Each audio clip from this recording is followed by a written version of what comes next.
15 centres d'enseignement des métiers et de formation professionnelle ont bénéficié une somme d'1,604 milliard de francs octroyée par le Royaume de Belgique via son agence de développement Enabel à travers les conventions de subsides.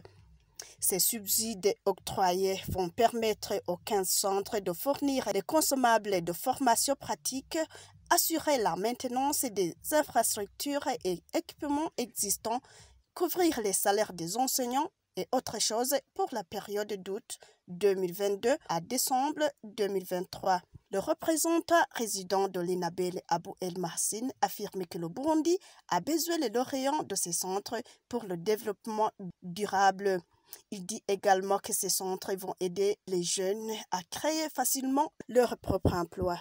En fait, nous soutenons 20 métiers différents dans des centres de formation qui sont spécialisés à la fois au niveau théorique et à la fois au niveau pratique pour que les jeunes qui peuvent commencer dès l'âge de 15 ans et rester entre 15 et 20 ans en général, en moyenne, pour qu'ils apprennent un métier d'avenir qui va leur fournir un emploi dans la société, des revenus stables pour leur famille.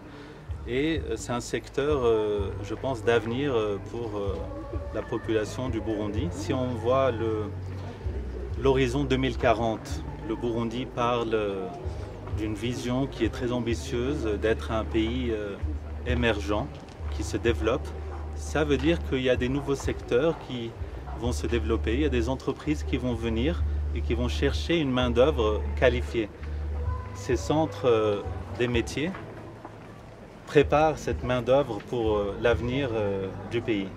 Un point qui est important également, c'est le partenariat avec le secteur privé. Ça, c'est indispensable, car c'est le secteur privé qui va créer les emplois d'aujourd'hui et de demain. C'est le secteur privé qui connaît ses besoins. C'est le secteur privé qui va nous dire et qui va dire au gouvernement, dans les 5 à 10 ans à venir, voici les profils dont j'ai besoin. Et puis l'éducation, l'offre de formation doit répondre à cette demande de l'économie. Et cette adéquation entre la formation et l'emploi, c'est notre défi et c'est notre objectif. Dans son allocution, le directeur général de l'enseignement technique, de la formation professionnelle et des métiers, docteur ingénieur Nestor Nyonzima, il est optimiste que désormais ces centres vont forger des vrais professionnels parce qu'ils sont bien organisés professionnellement, légalement et financièrement. Un accent particulier doit être mis sur l'enseignement technique, la formation professionnelle des métiers, parce qu'on veut, si vous voulez, former une main-d'œuvre qualifiée et capable de s'auto-employer. Donc, on favorise l'auto-employabilité.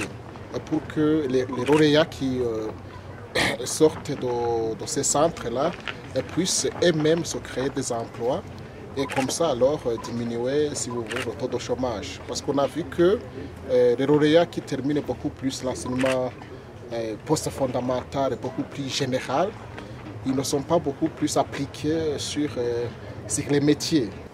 Et les problèmes que nous avons, c'est beaucoup plus des problèmes qui sont liés aux formateurs qualifiés, des problèmes qui sont liés au manque d'équipement. Et c'est pour cette raison que depuis les années 90, il y avait des centres d'enseignement de métiers qui étaient des fois éparpillés ici et là, mais qui des fois n'étaient pas fréquentés. Il est à noter que l'Enabel appuie 18 centres dans les 11 provinces du pays et depuis 2017, un total de 12 029 jeunes ont fréquenté les centres appuyés par le projet complémentaire à la formation professionnelle et technique. Et selon une étude menée sur les lauréats de 2 années scolaires, le taux d'insertion professionnelle était de 41% après une année et de 55% après 2 ans.